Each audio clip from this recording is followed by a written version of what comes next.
That's what the first day and the first month to 3 months of my training look like. And if you're looking at it thinking, this isn't anything special, it's actually pretty basic, that's kind of the point of this video.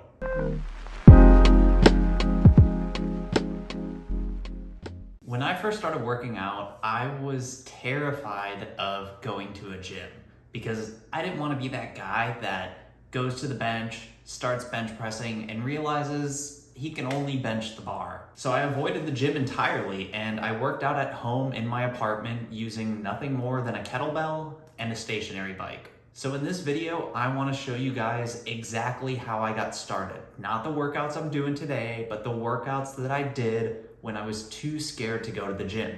So at the time, I was working a typical 9-to-5 job. I was working at a startup, and every day after work, I would get home and I would immediately jump on my stationary bike and I would just start riding. Now the trick here, because I didn't really want to do 40 to 45 minutes of cardio, was that I paired the cardio with another activity. And specifically, I was watching reruns of Lost on Netflix. So I'd get my bike set up, turn on Netflix, and then I would just start riding. And that made the 40 minutes go by a lot faster because I wasn't just riding my bike, I was also watching TV. So if you are struggling with your cardio, pair it with something else. Watch a YouTube video, listen to a podcast or an audiobook, or watch Netflix like I did. It makes the 30, 45 minutes, however long you're doing your cardio, go by so much faster. And if you listen to something beneficial like a podcast or an audiobook, you learn something new in the process. Now I get some of you might not have access to a stationary bike like I did in your apartment. So here are a few things you can do to get your cardio in without having to go out of your way and buy a bike and a stationary trainer to get set up. The first is stair climbs. If you live in an apartment and it's multiple stories, you probably have a parking garage and some stairs.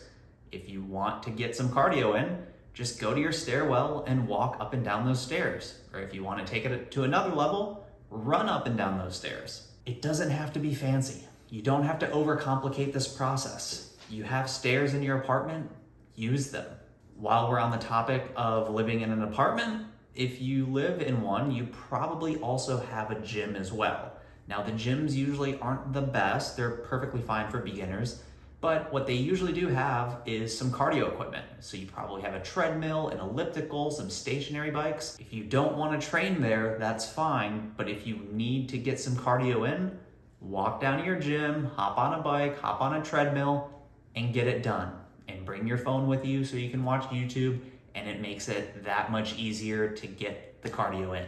Now, if you're really against doing cardio, you don't want to go on a bike, you don't want to go on a treadmill, then just take the time to add in some extra steps throughout the day. So if you're gonna go to the grocery store, pick up a few groceries, rather than parking at the best spot you can find, just park all the way at the end.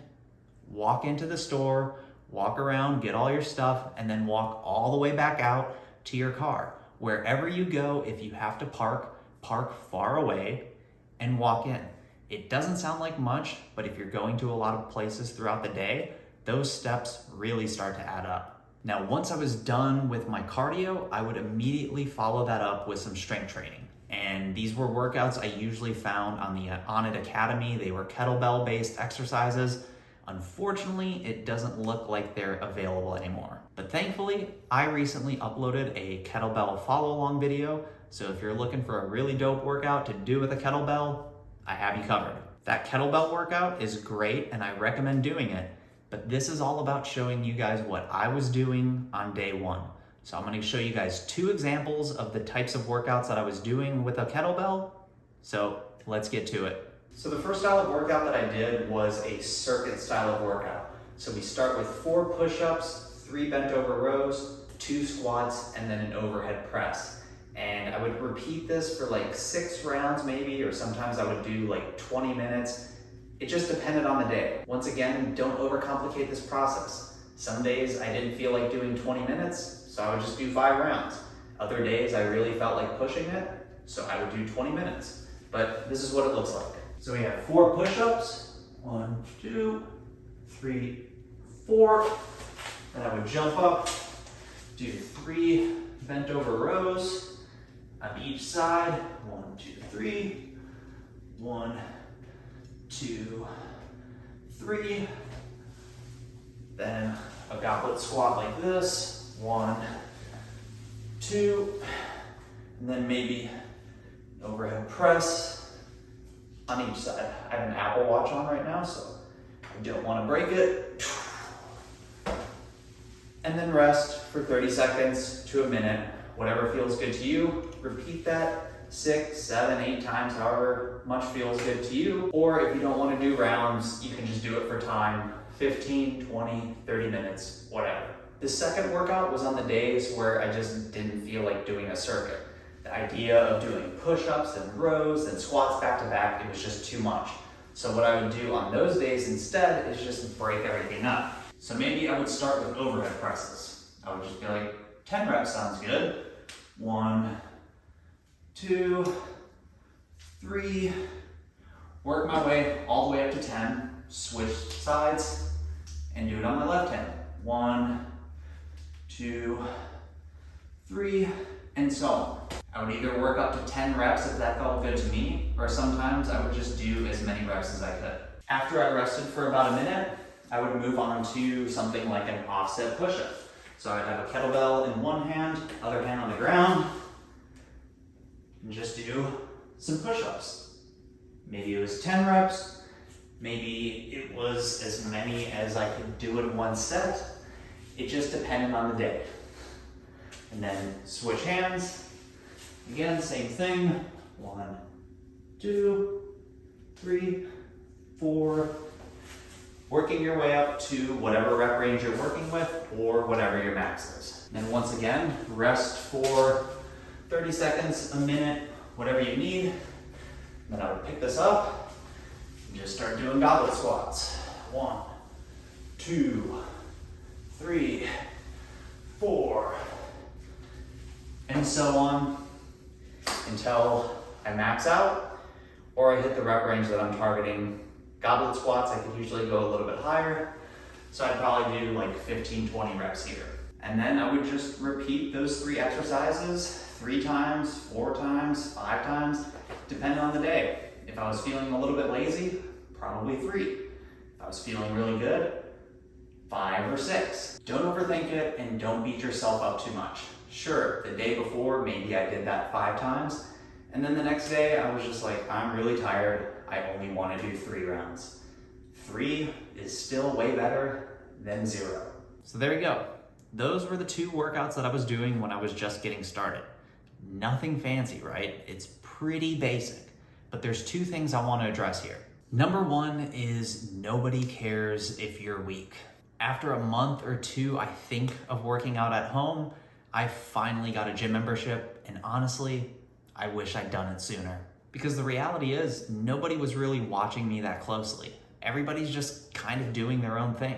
So I spent all that time doing these kettlebell bench presses so I'd be strong enough to go to a gym, when in reality, I should have just started in the gym. There was no reason not to go. Unless your gym is full of a bunch of losers, they're going to respect the fact that you're showing up. I would never judge an overweight person in the gym. I respect the fact that they're taking action and deciding that something needs to change. I honestly want to go up and give them a high five and let them know, like, hey, you can bother me with questions. Like, I don't care. And that's because everyone in the gym had their own day one, whether that day one was 3 months ago or 10 years ago. So get that toxic, self-defeating mindset out of your head and just show up to the gym. And if I still haven't convinced you and you still think you need to work out at home before you're strong enough to go to the gym, then just do one of the workouts I showed you earlier. That's totally fine. But let's go back to my workouts just for a minute. You might be looking at those workouts and you're thinking, what about pulling movements? What about hip hinges? What about rotational exercises? All this stuff. Those might be good points and they might be worth addressing, but at the end of the day, something is better than nothing. If you're just getting started, do whatever it is that you can stick with and do consistently. A simple, suboptimal workout of only doing bodyweight squats while you're watching Netflix is way better than the most optimized free weight barbell training routine that you can't stick to, that you dread doing, that ends up with you skipping the gym and just not going.